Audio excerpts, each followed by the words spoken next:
Anyways, I'm ready whenever you are, man. Let's do it. Let's do it. That was good. Welcome to Marvel Multiverse Mayhem. Ooh. The week of what if Killmonger saved Iron Man or Tony Stark? I can't remember the name of it. Tony Stark. No, I know it's not Iron Man, but is that the name of it? What if Killmonger saved Tony Stark? Because they always give a different name. And like the commercial they put out the day before when he's like typing a new title, but it's never the title. Yeah. Like, you know, the screen where they like delete 10 rings and like. So this gets confusing, folks. How have you been? I've been all right, man. How have you? I'm Kyle, by the way, and we're sponsored by Grow Generation, where the pros go to grow. Like, share, subscribe, all that to the YouTube channel, LRM's YouTube channel, and our Genreverse podcast network. I'm doing good, Nick, man. I really dug this week's episode. Got to do the what'd you just pull out? I just unboxed something just yesterday. My Sam Wilson cool. Captain America, which they're smart. I thought it would say Sam Wilson Captain America. It just says Captain America on it. Yep. Well, it's because he is Cap for. I know, but that. Because like some, people are predicting the names, not just the titles of the 4 unannounced Marvel movies that were just announced. Just slates, and someone's like Sam Wilson, Captain America, and I almost snapped him, like, shut the fuck up. I thought, and I was like, I really don't like. I want them to just continue it on with a subtitle connected to it. I think it shouldn't be Sam Wilson. No, the only reson the comic was called Sam Wilson Captain America is because you also had Rogers. It was running the same time as Steve Rogers Captain America. And I already told you I had a curiosity if we might revisit the Serpent Society, and we know that title was teased jokingly as a placeholder for Civil War once, but yeah, man, I also got to do the reaction to the Hawkeye trailer with Christine and Manny. That was a lot of fun. Everyone check that out. Yeah, I would dude. like to say a few things about it. I would love to hear what you have to say about it. With that, and then we'll move on to what if Killmonger. Sure. Save Tony Stark, but spoilers, still kill Tony Stark.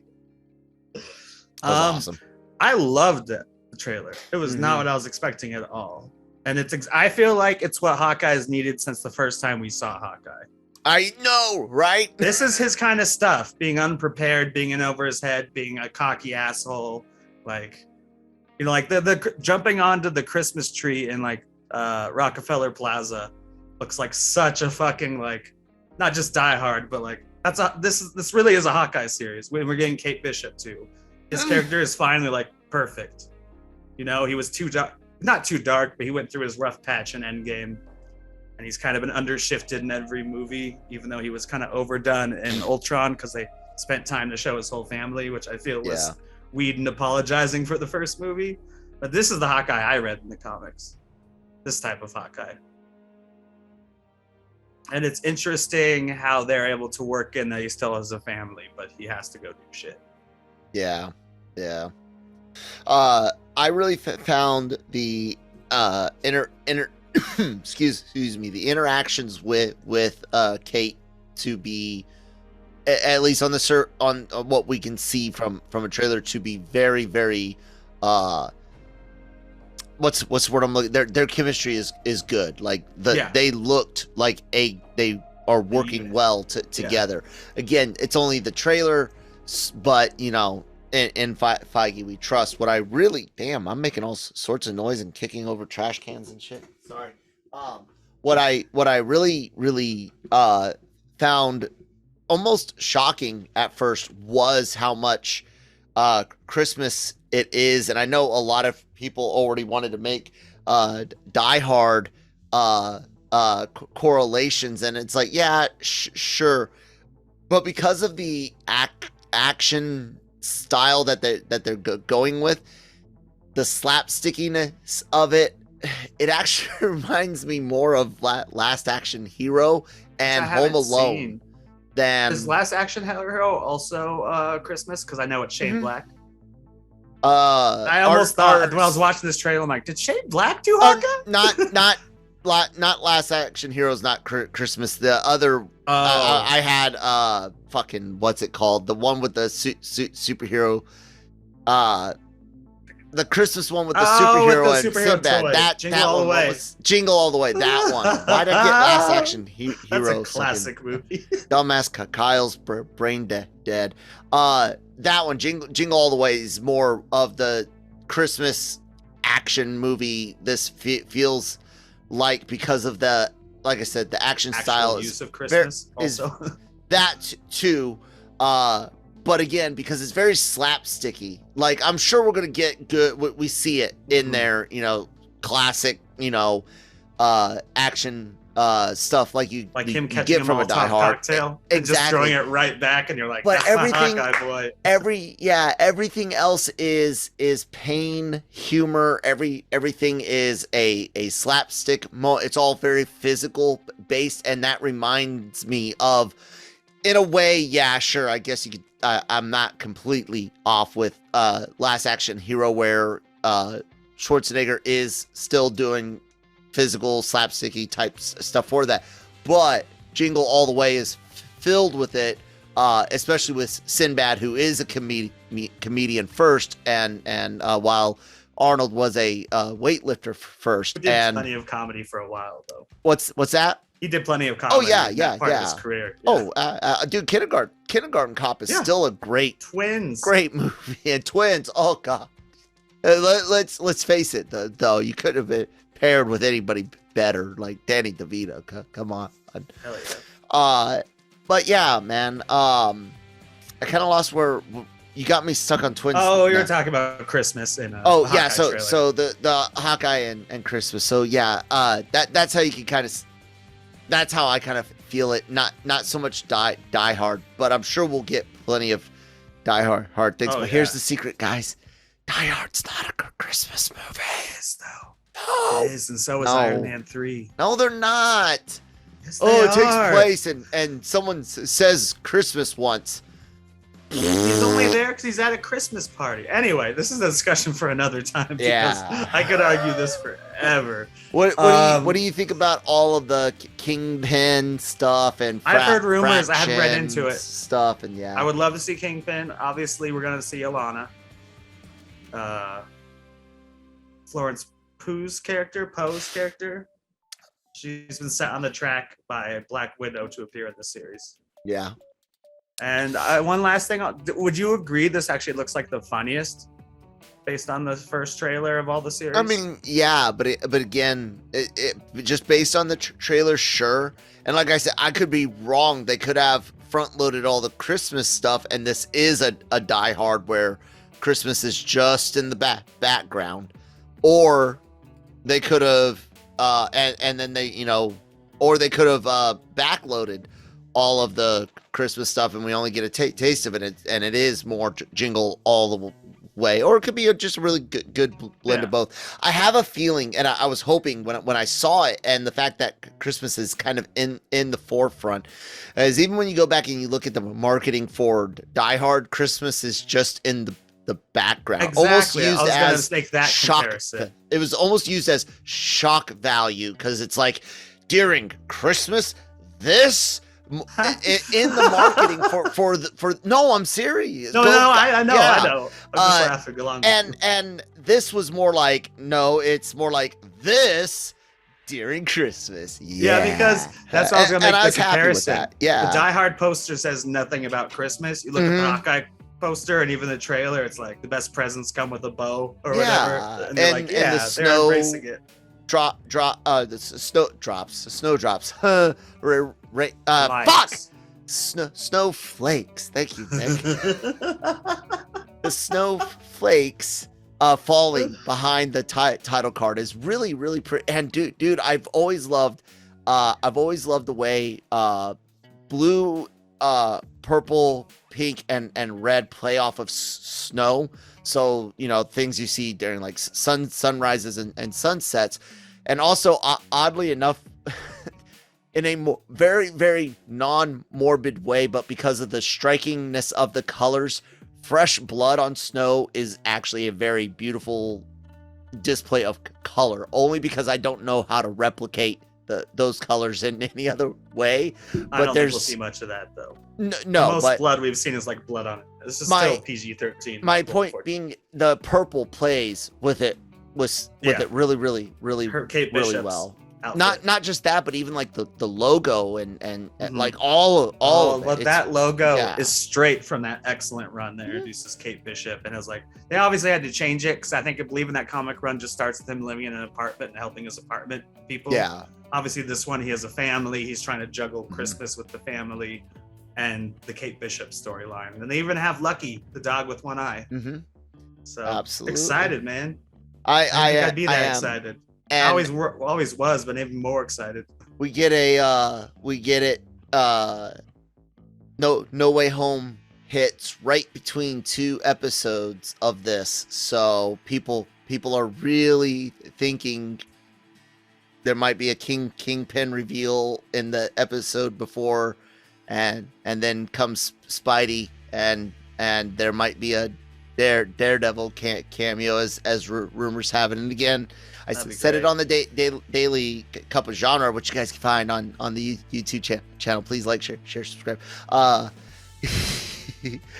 Getting better at that, right? I had said that, LRM doesn't necessarily, sure, there's been a few things that we know about Star Wars that we've talked about, but whenever we're talking about things that we know, so to speak, again, it's not, of course, official because we haven't seen the movies. It's either A, connecting enough dots ourselves, or B, being able to see a toy or a trailer and then have read certain leaks and go, oh, okay, that one's real. Or C, the person denying it is not good at denying it. It goes back and forth every time, and we know what I'm talking about. Yeah, but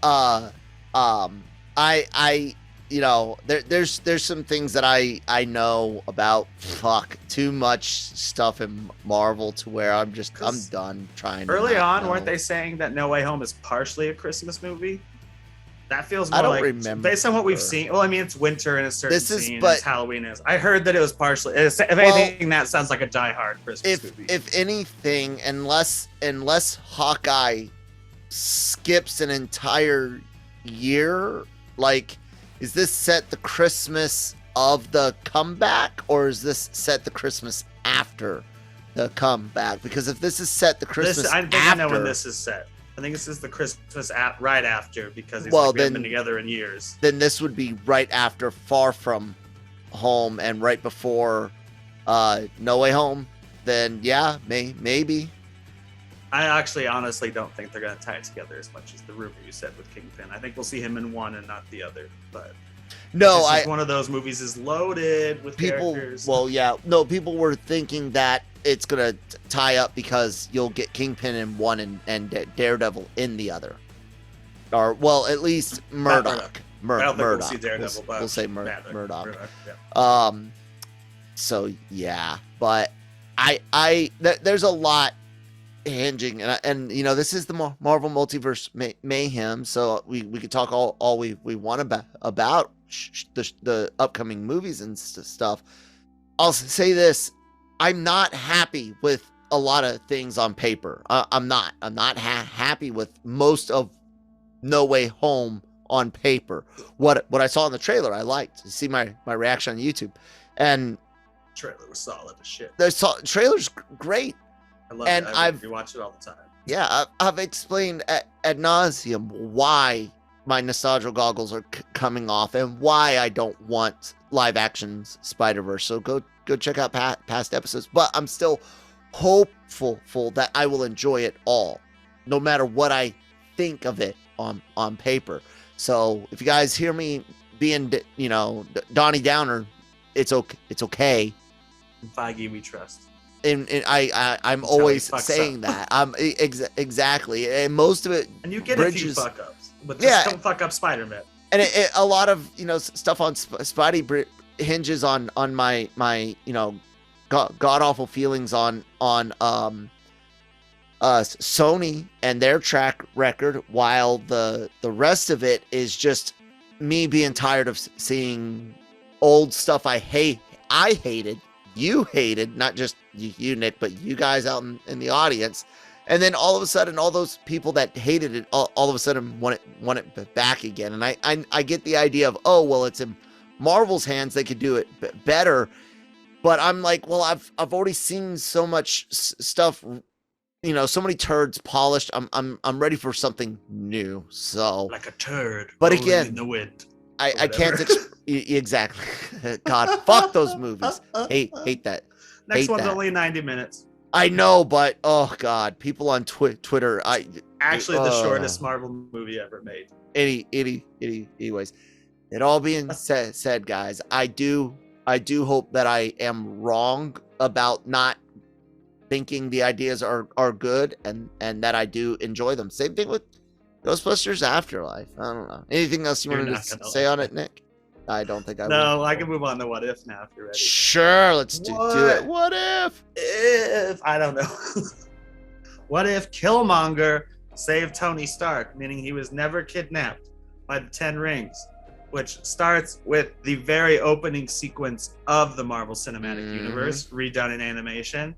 What did you think of the Tony Stark actor in this one? I mean, he's the same one as last time. He didn't work in the trailer, but he worked for me in this, and he worked for me in What If Everyone Killed the Avengers or whatever it was. Yeah, so 100%. And I don't remember which show and who I said it to, and it may have just been a conversation I had with Christine, but I do recall saying, I don't like it, but it's a short, you know, it's only a little bit. It might be different if there's more. And yeah, I didn't like it after the trailer. I didn't like it 100%.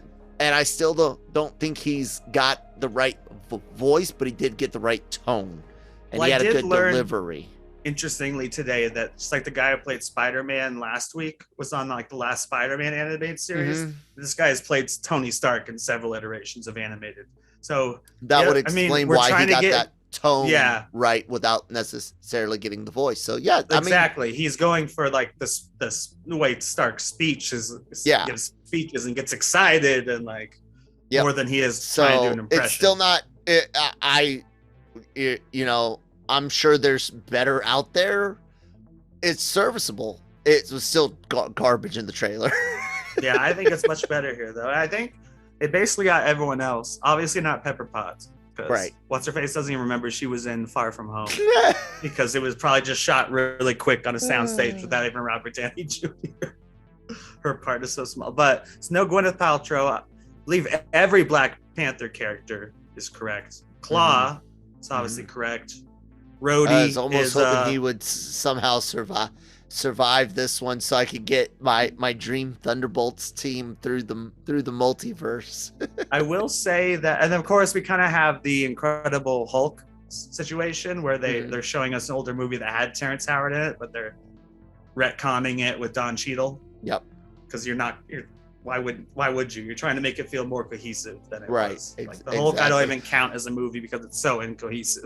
Although shout out to my U.S. Army brother Jonesy over there from Breaking Geek Radio for calling out his uniform rank being wrong. That's right. Lieutenant Colonel in the United States Air Force will have either a silver oak leaf on their rank, or they're going to end up with a black one subdued on certain uniforms, like the combat uniform dress. It should be a shiny silver. So the yellow one is a major. At the party wrong, right? And then they also got the costume he wore into battle wrong. Or would he dress in? Would he really dress down that much if he is unofficial mission for the Stark Company at South Africa? I saw where he's just wearing green. He's just wearing the right and both the clip that Jonesy posted is a very like short scene where you're gonna see it, and of course I'm not even looking for that in animation. Honestly, I'll look at military uniforms in real life and just take a quick glance. Even that's what I mean. Live action. Talking about the Winter Soldier more than this. Right. But in animation, I don't really. It's like I don't expect them to be anything realistic. But that's a glaring mistake. Like that is you guys have it. I made a comment on Twitter.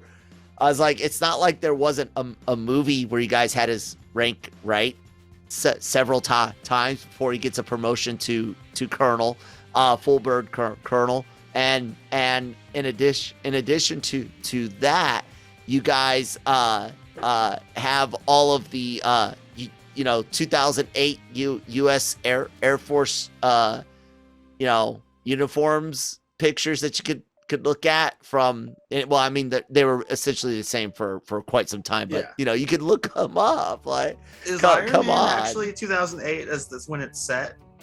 2007. It like, like I always, was it like same. Right before Fury's big week, so closer to 2012? The Air Force's dress uniform has been the same for a while, and the rank has been the same for since the Air Force was created. Back when it was the U.S. Army Air Corps, the lieutenant colonel rank has been silver or black subdued for quite some time. I saw Jonesy's comments and wanted to ask you about that. So thanks for bringing it up because you're our other expert. I did like when he said that, I kind of had the thought in my mind, like, who cares? Most people won't notice. Yeah, that's the kind of thing where I was given that response by friends in Mitchell's versus the Machines. Have you seen that yet? It's from the Spider-Verse team. I know it, but I didn't watch it. It's not as good as Spider-Verse. It looks very unique. They go to Colorado at one point, and it's a mall with palm trees everywhere. And so I was like, I couldn't do a little bit of research and realize there's not a single palm tree in Colorado. And then Jammer's like, it doesn't matter. I'm like, I notice it matters to me. So I guess military people feel that way about just single shots when he of brought a it soldier. When he brought it up, like I said, in general, animation, I'm like, I don't really, because you a lot of our stuff is so small, you can't do it in detail. Yeah. So, but to see a bright yellow spot where a silver spot should have been, and they could have said, it could have been something as easy as the silver would have blended in too much. Yeah. And then in that case, I'm like, okay, then you should have adjusted fire and had him in the combat uniform and done the black subdued. You know what I'm saying? Like, that's a glaring mistake if someone spots it. And it's one of those that they could easily correct, of course. Doubt that they will. Maybe they will, but in live action, I tend to look mostly at officers' ribbon rack to see what awards. I don't care if they're in correct order, but I want to see what crap they're putting on these people. Could you tell? I guess you don't look as much in animation. Could you tell what most of Killmonger's awards were, or what Ross is wearing, or it's all animated, so it doesn't? No, and not only that, but the Navy's medals and the way that their dress uniforms are all sorts of confusing. And outside of some of the joint service ribbons, things that are connected to certain conflicts or times of service, I probably wouldn't recognize anything for the Navy specific, outside the big ones like Navy Cross and stuff like that. So this episode is basically part Iron Man, a very small part Ultron, and part Black Panther. Yeah. Where the beginning of it is very much Iron Man. Yeah? It is. And I just looked at the time, and we should take a quick word from our sponsor, because we totally had this great conversation, and we should have done it before we even started What If, but we didn't. And so it's going to happen now. Grow Generation, where the pros go to grow. The Grow Generation commercial team is armed with industry-leading professional consultants. Grow Generation's team will help you fully manage any size or scale project. They offer turnkey facility designs, cultivation room design, and on-site project consultation. Go to www.growgeneration.com, where the pros go to grow. All right, welcome back from our ad from Grow Generation. Yay! Pros. Anyways, as you were saying, it's part Iron Man and Black Panther, and there's a little bit of Ultron in there based on one location and one character, who's also in. Yeah, because they obviously they recycle locations even if they're different years. Right, but it's all set within like the year or so after Iron Man. Absolutely. Because Shuri is still really, really young, and the king. I was thinking maybe. I mean, Killmonger. I thought he'd be a lot younger, but Chadwick Boseman's in his 40s, which I didn't realize. I don't think Michael B. Jordan's probably only 30, which still means if you jump back 8 years, he could be like 20 something. Yeah, I tried to look up the exact year that they opened Black Panther with, which would be Killmonger's about 10 or so then. But I think he's old enough. It's just interesting that he would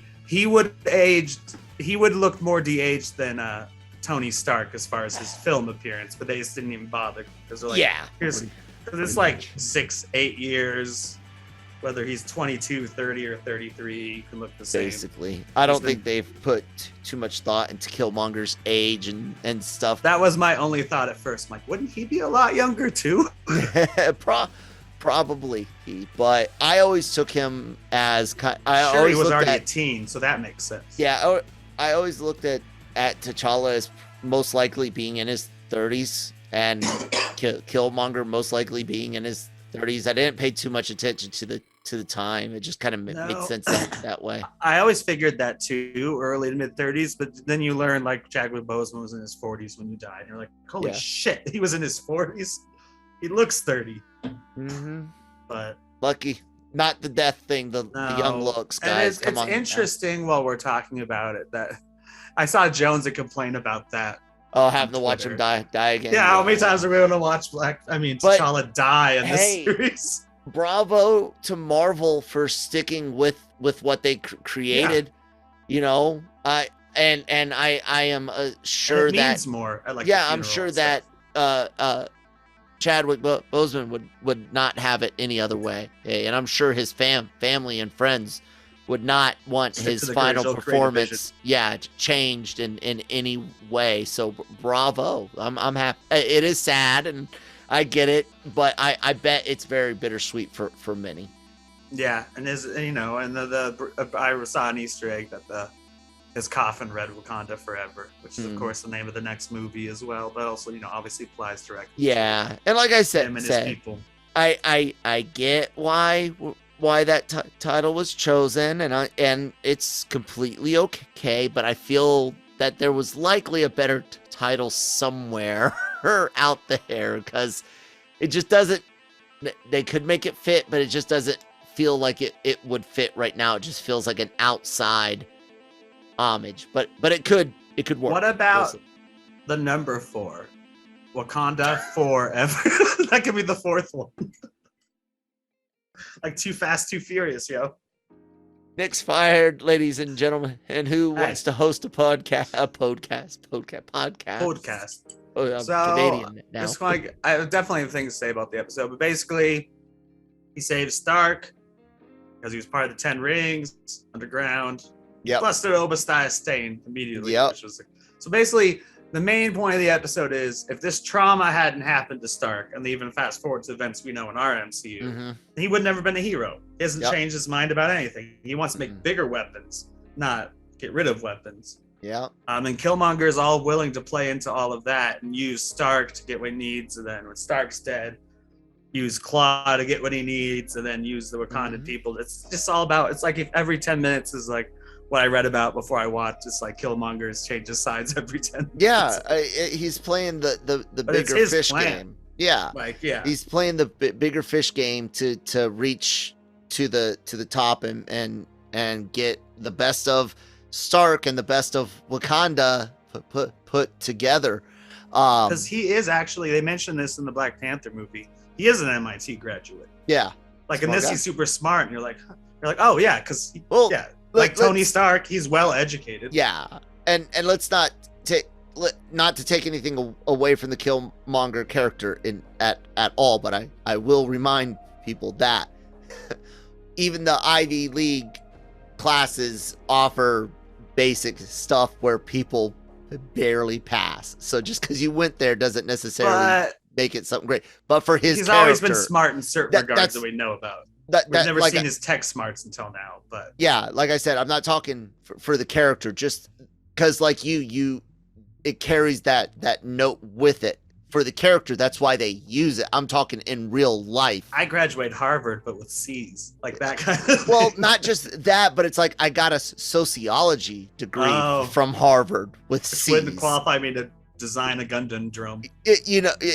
Exactly, which is why I was like it's not for Killmonger, but in reality, just having that as a credential. It's kind of like, it means something different in Marvel, at least. Exactly. MIT's even they even have footage of them shooting at MIT for Black Panther 2, I believe. Even. Yeah. So, well, that could be a lot of things, but I, for one, have been hoping Killmonger will come back and be part of Thunderbolts, but we haven't even heard Thunderbolts mentioned yet, so we'll see. Maybe in Hawkeye. I bet there'll be someone recruited. Val will be in Hawkeye in some way. Yeah, exactly. I doubt Eternals, but I also bet Spider-Man. She's the Nick Fury, and she's building something.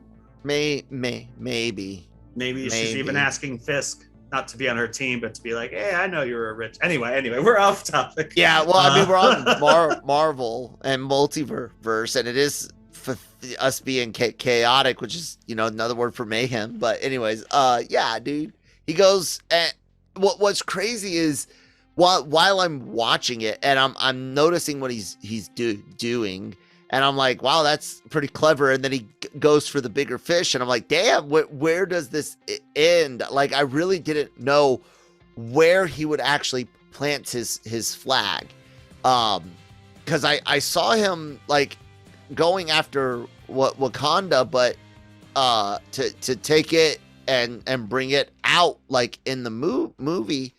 But I was like, could they flip it where he's like, I'm going to bring my US with me and take this and then spread it that way, and kind of be the same kind of I don't want to say antithesis, but like the opposite side of the same coin that they kind of did in this, but they stuck with him kind of ending it in Wakanda in a very, very unique position. Yeah, where he is the Black Panther. Now, here's a question I have about Black Panther for you. Wouldn't his dad still be Black Panther, especially if it's like 8 years earlier? No, they had said something about him not passing it on, because he is old, but he should be 8 years younger, I believe, than we see him in. Yeah, Civil War. He would be, and I don't remember the timeline, and I don't even remember where it came from. If it was deleted scenes, if it was just off-camera talk, or in one of those tie-in comics, but it was something that T'Challa had been the Panther for a while. Because his dad got old, even though he wasn't king, he was given the title. I don't know how long. I don't know if it's long enough for time to match up or not, but I do remember that point was discussed. In this universe, exactly. And I mean, in the comic book world, especially now that we're this high up in movie and show count, we're gonna have to give them some slack on time, so anyways, what'd you think about the showdown with Tony, like when Tony figures it out, and did you think Tony was gonna be able to stop him? No, Tony's too cocky, and he hasn't earned any of the lessons he's learned. He hasn't learned anything. He's cocky. I mean, he's still counting on Jarvis without being combined with Ultron to control a unit. I liked the he has the watch, though, I think, which lets him control it. I think so, yeah. Yeah. I liked the line that Killmonger has about anime when he shows him the robot design, and that's so Michael B. Jordan. Yeah. That's a throwback to the similarities to the costume design of Killmonger in the movie, which is similar to Vegeta from Dragon Ball Z. Plus, Michael B. Jordan is well known as a giant anime fan. Well, that's why that armor was there, apparently, and that's what I'm saying is like it connects to those all together nicely. So I liked that. That was funny. I also liked in maybe even the same scene where they're trying to like power it, and he's like, "What about a miniaturized arc reactor?" He's Yeah. like, "Nah, that would never work." And then they get the vibranium from the necklace. And then they need more, cool so way. they do the exact same thing they do in the movies. They go to Claw. Mm-hmm. Who I really like this about the show. Certain characters who aren't as featured, they take more license with their images, like what they look like. And I think Claw looks a lot better animated than Andy Serkis embodied him. Like he's bigger, he's got a bigger beard. He's like, and they've done that. Like the Collector looked very different because he was a mob boss in that version. Yeah. I mean, you can change the more minor characters, make them more comic accurate, and people won't freak out. You can't change the MCU design of Captain America. You can change it of Claw slightly. I guess. He's like Wolverine. Yeah, I loved Serkis as Ulysses Claw though. I did. I thought he did a great job, and it was sad to see them kill him off. Exactly it was sad to see them kill Killmonger off. But yeah. So we'll see what happens next time. Because we end this episode with the least big cliffhanger, I would say. But we still have him as Black Panther, Killmonger, and Shuri and Pepper Potts are on to him. Shuri being probably the smartest person left alive, if Tony Stark's already dead at that time period. Unless Reed's out there somewhere. Well, we haven't seen Reed, and Ironheart's coming. So and I could hear someone yell, "Oh, Reed's not smarter than guy." We don't know what the intelligence level of an MCU Reed is. So what Kevin Feige has told us so far. Yeah, like when he was like, "So far, Scarlet Witch is the most powerful Avenger. So far, Shuri's the smartest person behind Tony Stark." But then they add characters. And it changes. Yeah, because now so far, Captain America's the most powerful. And we got Williams coming in and from MIT, according to the photo shoots. The set photos. Yep, all sorts of stuff. So we'll see. Yeah, man. What I really dug out of this is that several of our other episodes have taken opportunities to explore alternative lessons to be learned or to be missed. This took the exact same message, which is that vengeance rots you to your core, and that when you achieve power, don't use it for vengeance. For one, use it to make everything better.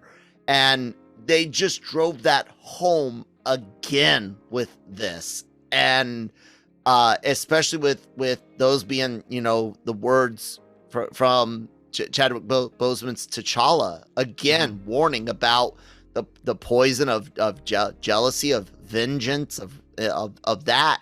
And I was really impressed to see them go with such it's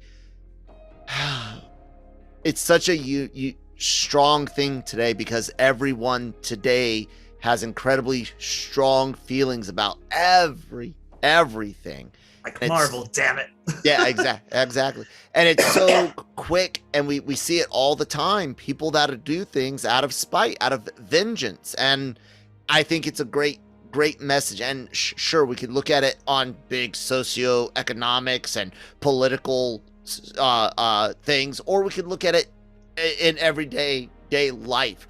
When you're driving down the street, somebody cuts you off, it pisses you off. You could speed up, ride close, and cut them off to make them feel bad. But God knows what type of day that they're having, and you might have just been the straw to break the camel's back. They didn't even realize they cut you. All that type of stuff, to that type of small shit, guys. Like, I dug it. What'd you think about them using that angle again, and with the same characters and essentially the same outcome, with him actually being successfully installed there, but still having a resistance? What'd you think? Speaking to your vengeance point, I think one of the people I watched today pointed this out. I can't remember if it was Screen Rant or someone else.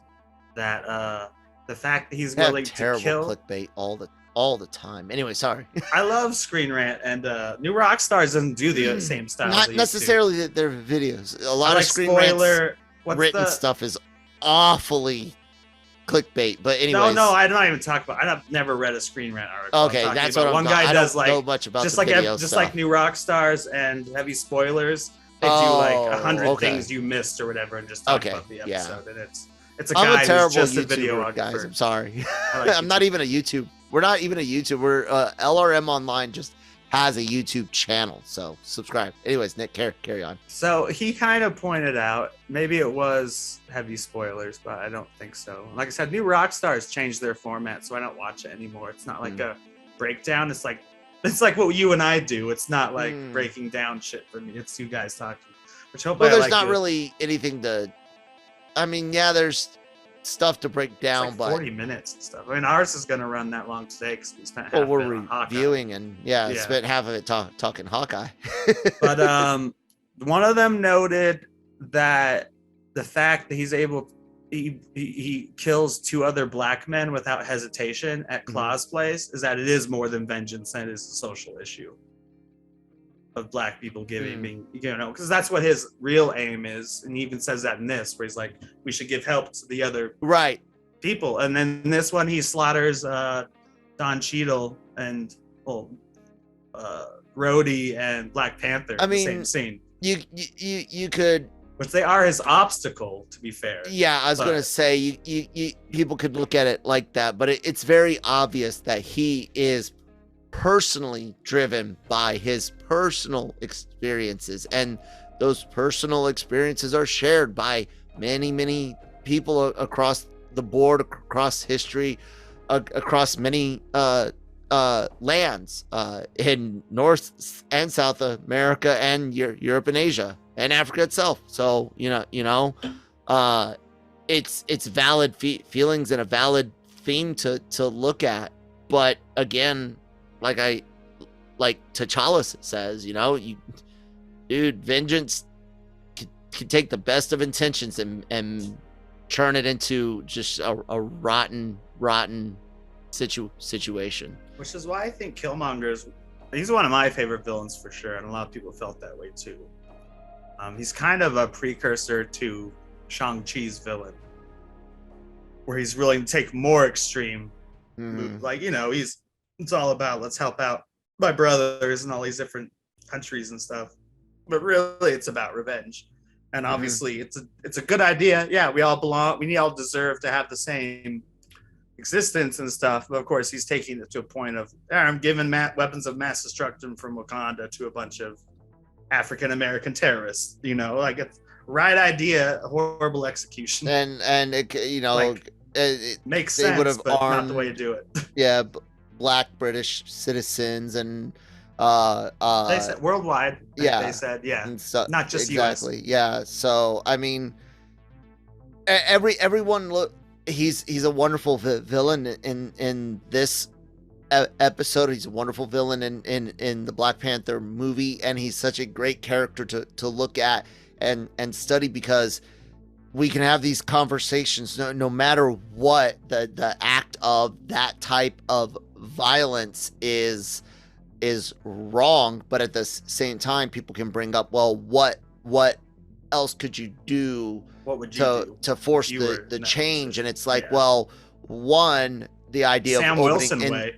Right, and in this world, with Wakanda, you go the diplomatic route, because if you go the vengeance route in a world of super villains and mad scientist powered militaries, you get what you see here, which is vengeance begetting vengeance. As long as someone eye for an eye, bitch. Exactly, as long as someone from the other side is left alive, they can galvanize someone else to their cause.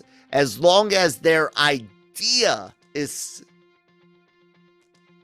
as long as their idea is still alive, they can even past re-galvanize their idea. So if it survives in literature, or because it's a political ideology, or whatever, it can live on. So it's a big deal to look at Killmonger and people like him throughout history that may have had the greatest of intentions, and maybe even at first actually did, do good things. You can look at the IRA and say, when the IRA was attacking legitimate British military and government targets, that they were by international law definition freedom fighters. They were insurgents.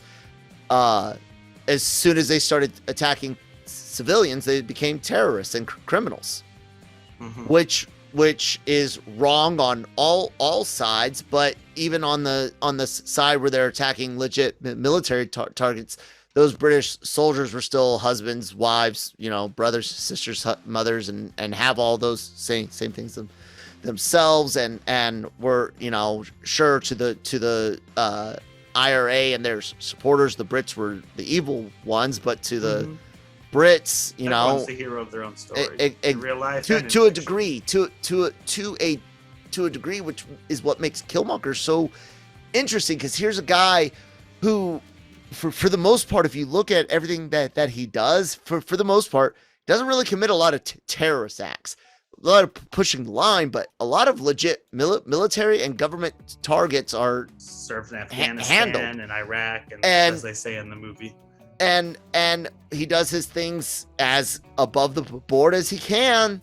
And like I said, that's what makes Killmonger such a unique character to look at. Because no matter how, because you can even see him trying to rationalize it. I'm doing it for this great cause, my ancestors and my contemporaries oppressed and all this terrible history. I have to kill these people to achieve these means. And I mean, no one else knows my plan but me, so I have to be the one to be in charge, at least at the beginning, to make sure my plan is fully seen.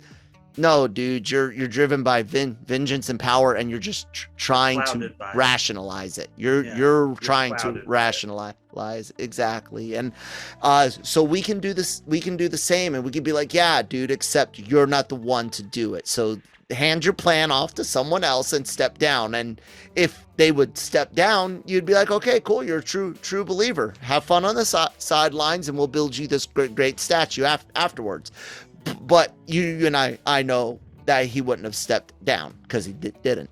So, and it's a great character, and one I hope Michael B. Jordan gets to revisit again. So I don't know. I mean, it's comic book rules, I guess, but I think it'll be I don't know. I just watched Kingsman 1 and 2 with my roommate, and they have to work a lot of weird superhero, like super spoilers for Kingsman 2, like the poster.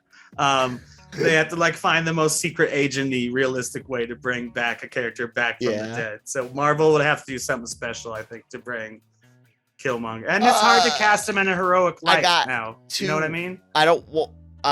He doesn't. The Thunderbolts don't need to be heroes. No, but I thought some people were like, he should be the Black Panther. Oh no, I don't think so. I'm like, no, he's committed too many sins for that.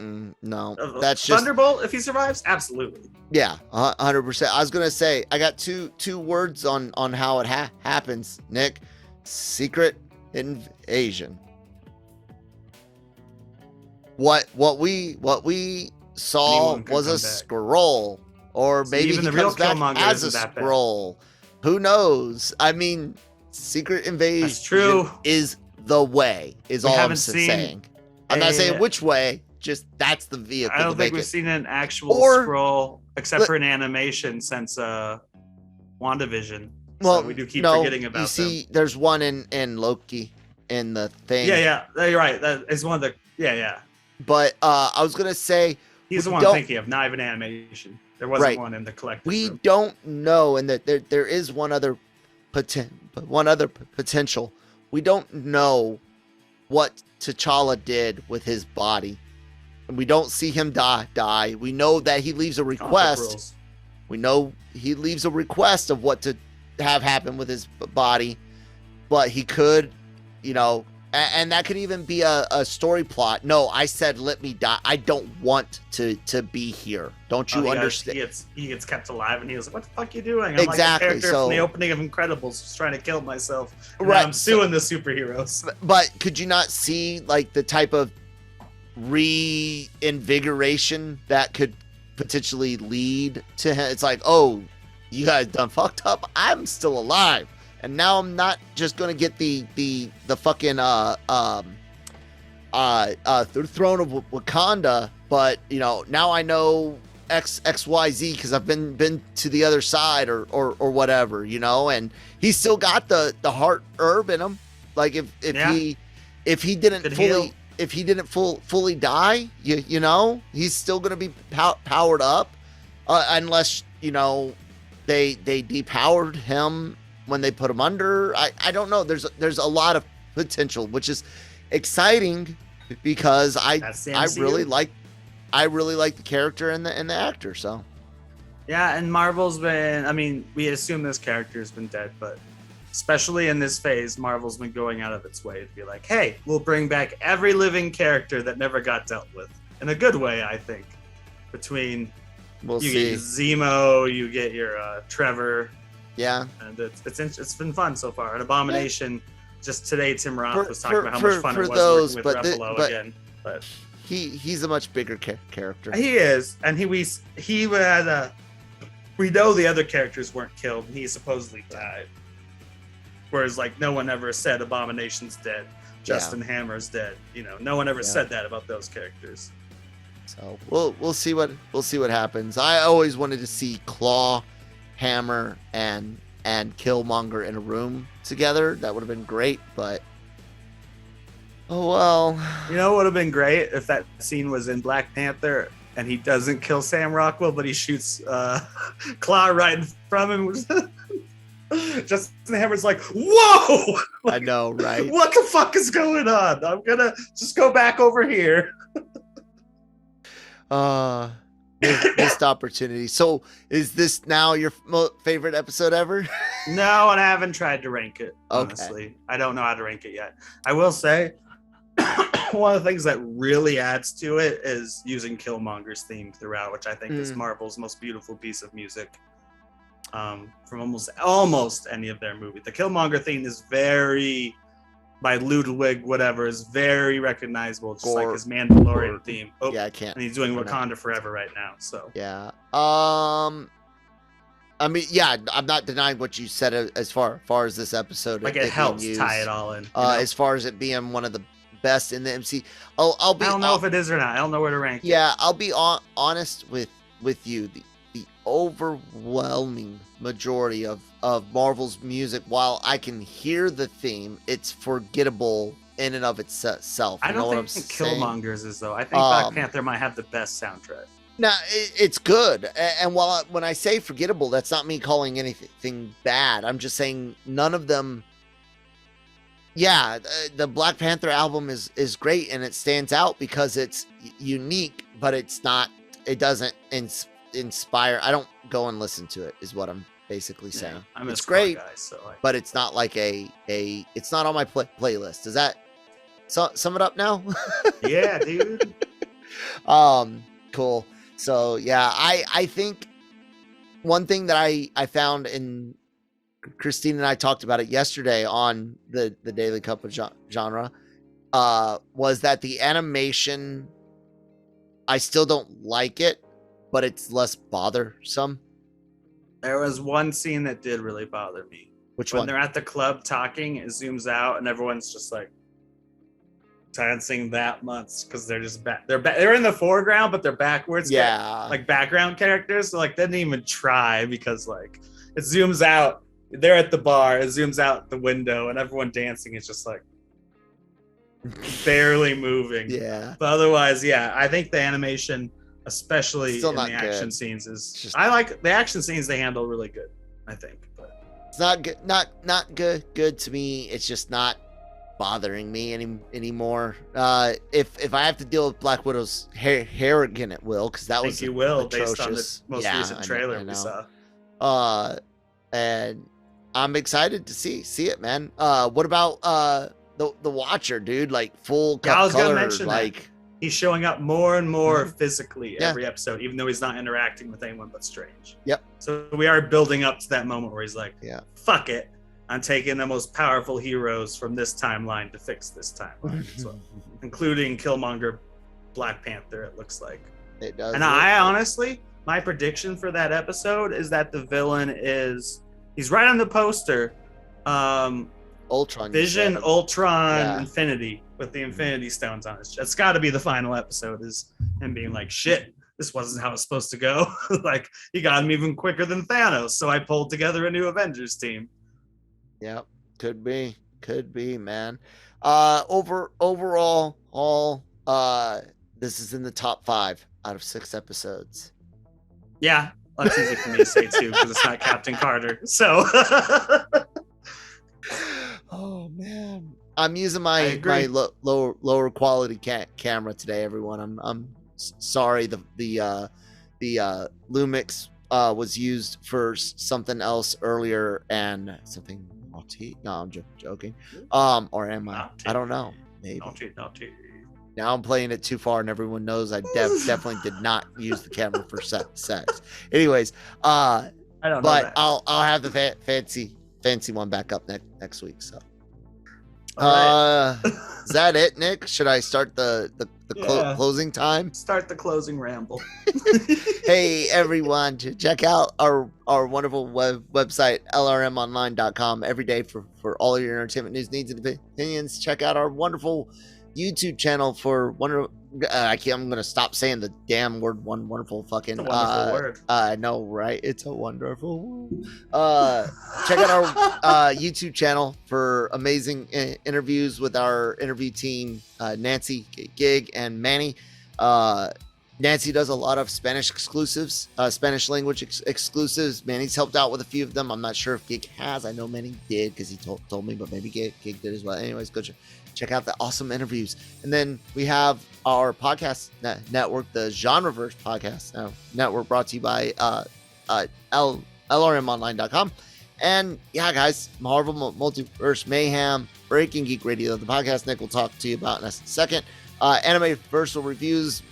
Brian and I are covering the Megalobox Season 2, Nomad, this weekend, and then the daily cup of genre every Monday through Friday, and we've got Star Wars stuff on the Cantina.